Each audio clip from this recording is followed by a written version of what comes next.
Dear student, मैं बीरबल प्रसाद sir आज आपके लिए लेकर आया हूँ 12th क्लास का जो कंप्लीट क्रैश कोर्स चल रहा है उसकी 26वीं वीडियो। इसके पहले हम लोग 25 वीडियो लेक्चर देख चुके हैं। तो अगर आप उन सारे वीडियो लेक्चर को देखना चाहते हैं तो इस वीडियो के डिस्क्रिप्शन बॉक्स में आपको एक लिंक मिलेगा क्रैश कोर्स के प्लेलिस्ट का। उसे क्लिक करके आप क्रैश कोर्स के सारे वीडियो को देख सकते हैं। आज के जो हमारा जो वीडियो है ये 100 मार्क्स सब्जेक्टिव क्वेश्चन पे है। और आज के वीडियो में हम लोग ओड टू ऑटम जो आपका पोएट्री पढ़ना है उसके समरी को देखेंगे। एग्ज़ाम पॉइंट ऑफ व्यू से ये जो समरी है बहुत इम्पॉर्टेंट है। तो चलिए इसे आज देख लेते हैं। आप लोग ध्यान से सुनिएगा, आपको 100% समझ में आएगा। देखिए, ode to autumn is a very good and short poem. कह रहा है कि जो ओड टू ऑटम है एक बहुत ही अच्छा और बहुत ही शॉर्ट पोएम, कहने का मतलब छोटा कविता है।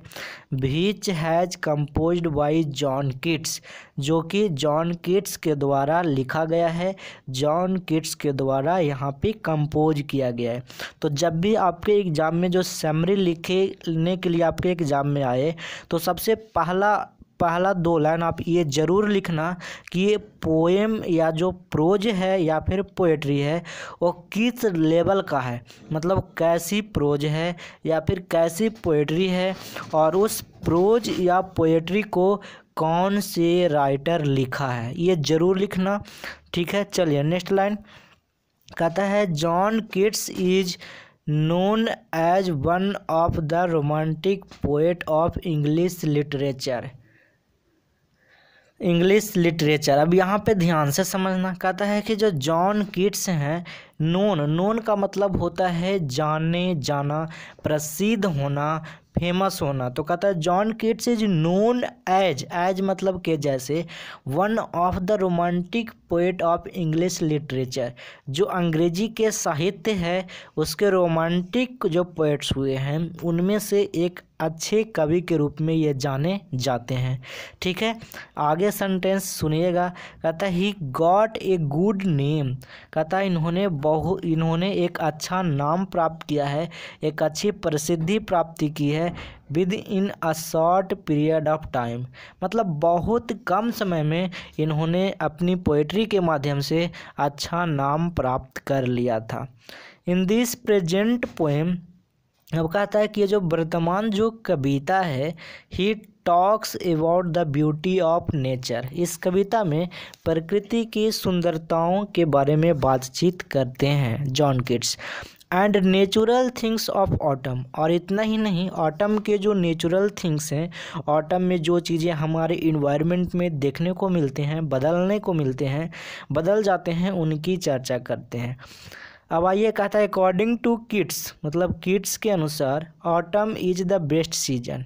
आपके जो कवि हैं जॉन कीट्स वो बताते हैं कि ऑटम है जो बहुत ही अच्छा, सबसे अच्छा सीजन है।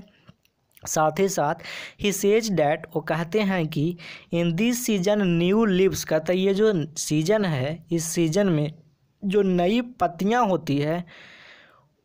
अब यहाँ पे देखिएगा, यहाँ पे मैं लाइन को डबलिंग कर दिया हूँ तो ध्यान दीजिएगा। New leaves and fruits grow on trees, मतलब जो नई पत्तियां हैं और जो फल हैं वो पेड़ों पे ग्रो करते हैं, कहने का मतलब फलते हैं, फूलते हैं। ठीक है, आगे का सेंटेंस देखिएगा। The temperature of these days is very pleasant. यहाँ पे देखिए एक वर्ड यूज किया गया प्लीजेंट। प्लीजेंट का मतलब होता है मस्त मौला, मतलब बहुत मज़ेदार, अच्छा। ठीक है, तो कहता है कि जो ऑटम का जो टेम्परेचर होता है वो बहुत ही प्लीजेंट होता है, बहुत ही अच्छा होता है। जैसे मैं आपको बता दूं, अभी सरस्वती पूजा आने वाला है तो अभी पतझड़ का मौसम आने वाला है जिसे हम ऑटम कहेंगे, ऑटम का सीज़न आने वाला है। तो आपको पता होगा सरस्वती पूजा के आसपास का जो इन्वायरमेंट होता है, जो टेम्परेचर होता है बहुत अच्छा होता है, और हमें तो बहुत अच्छा लगता है ऑटम का सीज़न। ठीक है ना, जो स्प्रिंग के थोड़ा सा पहले आता है या फिर उसी के साथ कहिए अच्छा लगता है, ठीक है। तो वही चीज़ यहाँ पे कवि की भी राय है। कहता है द एयर ब्लोज फ्रेश, और जो हवाएं बहती है वो ताज़ी बहती है, अच्छी बहती है। फ्रेंडली, फ्रेंडली का मतलब है कि ऐसी बहती है जो हमें अच्छा लगता है। यहाँ पे फ्रेंडली का मतलब है लविंगली, मतलब प्यारी प्यारी हवाएं। एंड बर्ड सिंग्स एवरीवेयर, और चिड़िया देखिएगा अभी क्या है कि जो चिड़िया है बर्ड्स हैं वो आपको ज़्यादा चहचहाते नहीं दिखेगी, लेकिन ऑटम के शुरुआत में या फिर बसंत के शुरुआत में आपको ज़्यादा दिखाई देगी। तो वही करता है वर्ड्स सिंग्स एवरीवेयर, ठीक है, मतलब चिड़िया जहाँ तहाँ गाते रहती है। आगे का सेंटेंस कहता है पीपुल आर सो हैप्पी, और लोग बहुत ज़्यादा खुश नज़र आते हैं।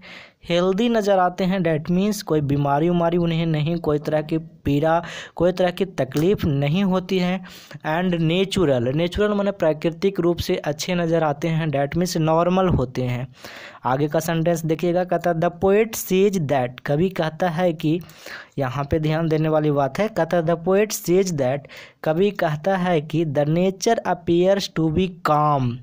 यहाँ पे देखिए ये आपका काम लिखा हुआ है, इसका प्रोनाउंसिएशन ठीक तरह से आप करोगे तो काम होगा।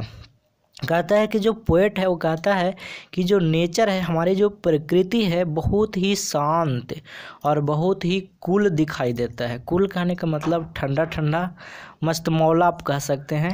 And depicts the maturity of middle aged life.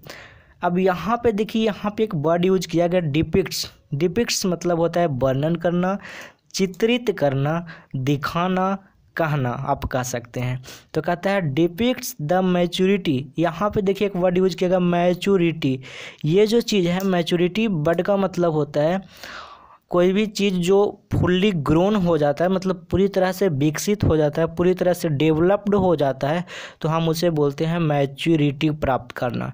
जैसे अगर आप कहोगे कि आदमी जो होता है, मानव होता है, वो मैच्योर कब होता है, तो 25 की एज में।